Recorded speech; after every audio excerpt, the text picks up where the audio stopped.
यदि समझ से काम ना लिया जाए तो हर काम बोझ बन सकता है, लेकिन एक समझदार आदमी मुश्किल से मुश्किल काम को भी अपना ध्यान बना लेता है।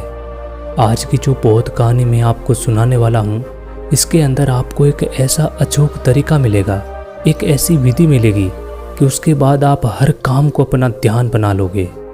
तो चलिए शुरू करते हैं।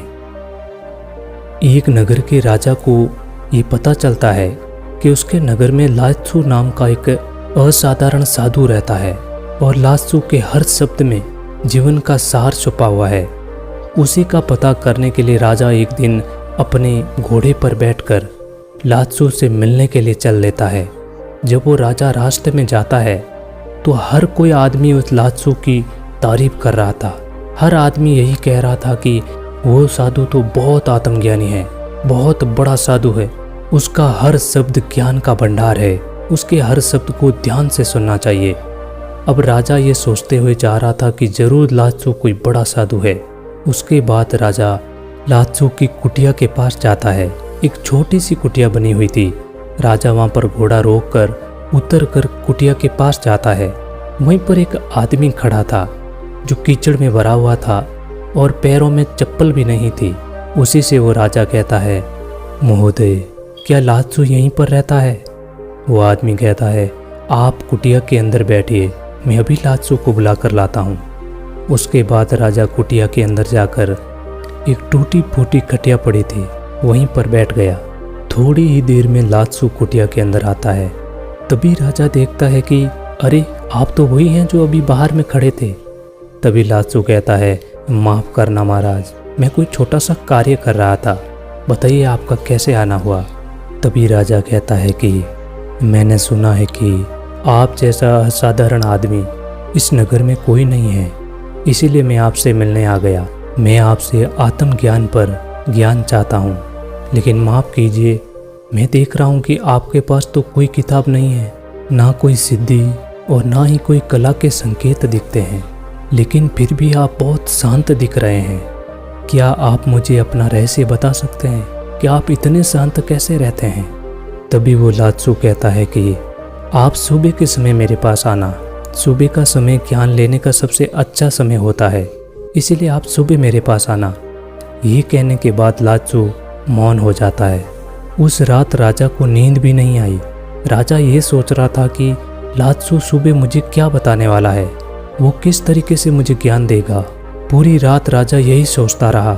जब राजा सुबह उठता है तो लात्सु एक बगीचे के अंदर खड़ा था और लात्सु कहता है कि राजा इधर आओ, और राजा को अपने पास बुलाकर लात्सु कहता है, आप इन पौधों को देखो, ये 15 पौधे हैं।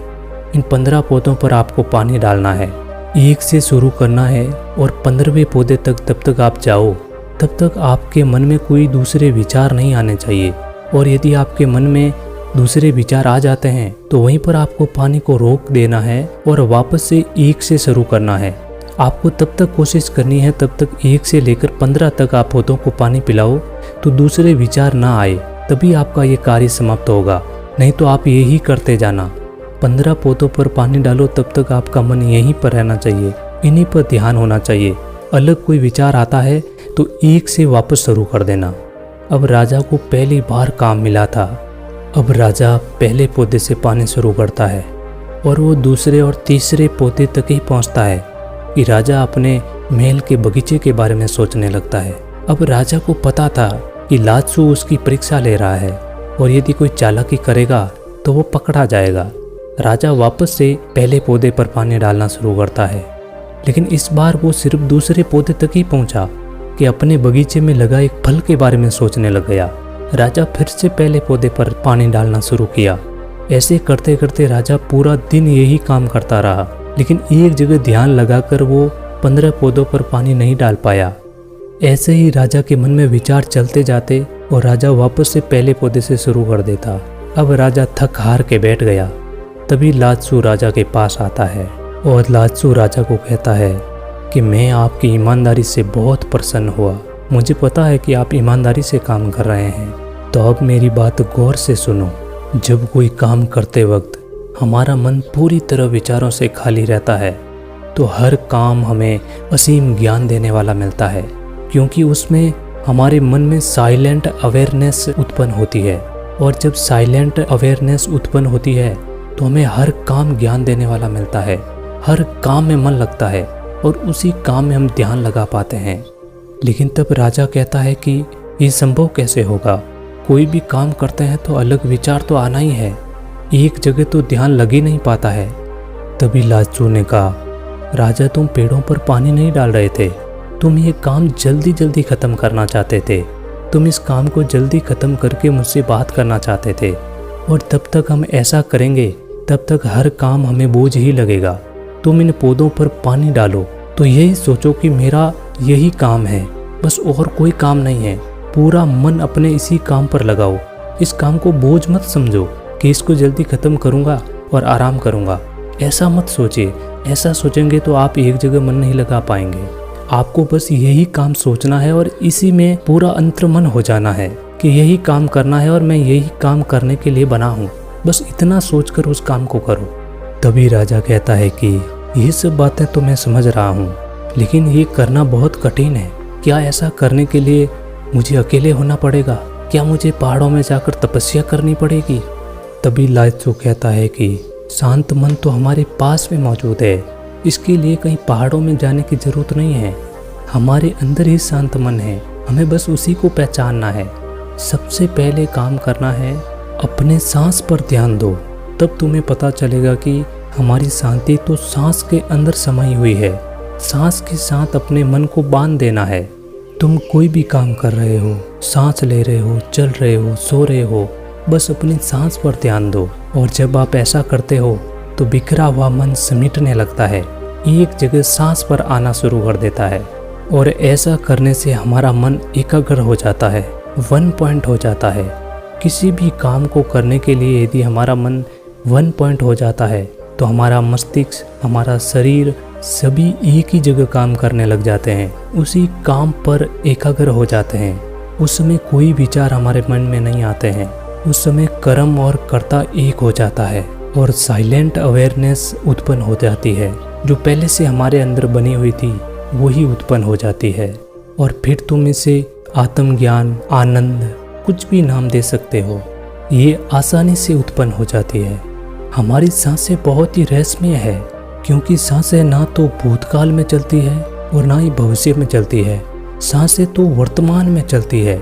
और जब हम अपनी सांसों पर ध्यान देते हैं तो ना तो हम भविष्य में रहते हैं और ना ही भूतकाल में जाते हैं। हमारी सांसों के साथ हम वर्तमान में बंध जाते हैं, वर्तमान में रह जाते हैं। और जब हम वर्तमान में जीना सीख जाते हैं तो वर्तमान में कोई विचार नहीं रहता, वर्तमान में मन खाली रहता है एकदम, क्योंकि विचार या तो अतीत के या फिर भविष्य के होते हैं। वर्तमान में कोई विचार नहीं रहता है, वर्तमान में एकदम से साइलेंट रहता है, खाली रहता है। लाओत्सु कहता है कि जो मन परेशानियों से भागता नहीं है, मुश्किलों में दुखी नहीं होता, केवल सचेत रहता है, तो वो मन हर परेशानी को पार कर जाता है। कभी भी अपने काम को जल्दी जल्दी करके ख़त्म करने की कोशिश मत करना, क्योंकि इससे तनाव पैदा होता है। क्योंकि आप यहाँ पर काम नहीं कर रहे हो, आप कहीं और काम कर रहे हो।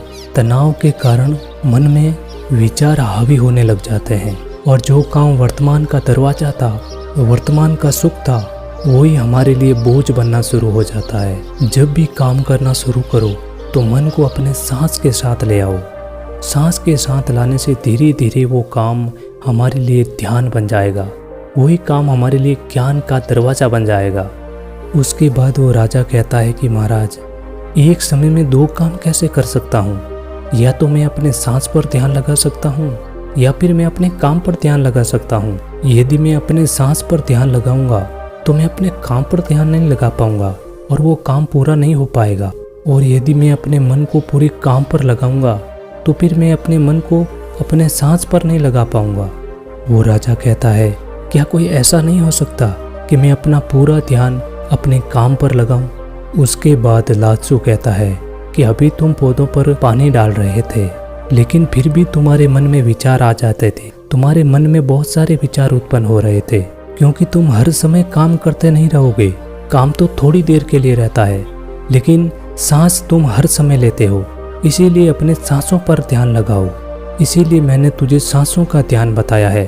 ताकि तुम सांसों पर जब ध्यान लगाओगे तो तुम हर समय ध्यान लगाते रहोगे। और यदि एक बार तुम्हारा मन अपने सांसों पर लग गया, तुम्हारा मन पूरी तरीके से खाली हो गया, उसके अंदर किसी भी तरीके का विरोधाभास नहीं रहेगा, तो तुम अपने ध्यान को अच्छे से अपने काम पर लगा सकते हो। किसी भी काम पर अपना ध्यान लगा सकते हो, एकाग्र कर सकते हो।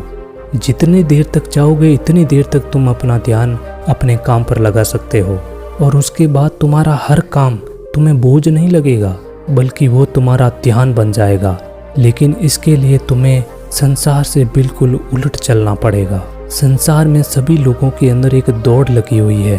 हर कोई आदमी दूसरे आदमी से आगे निकलना चाहता है, एक दूसरे से जल्दी अपना काम खत्म करना चाहता है।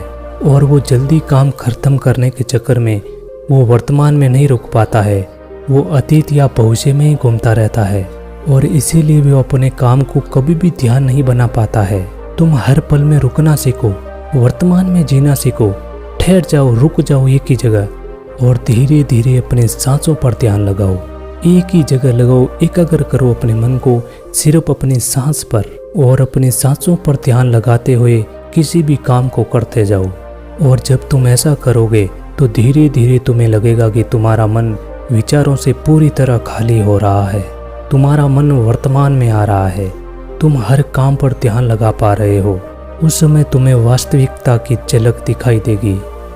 तो दोस्तों, कैसी लगी ये कहानी? यदि कहानी आपको पसंद आई तो वीडियो को लाइक और चैनल को सब्सक्राइब जरूर कर देना, क्योंकि ऐसी कहानियाँ हम आपके लिए लाते रहेंगे। मिलते हैं अगली कहानी में, तब तक के लिए अपना ख्याल रखें।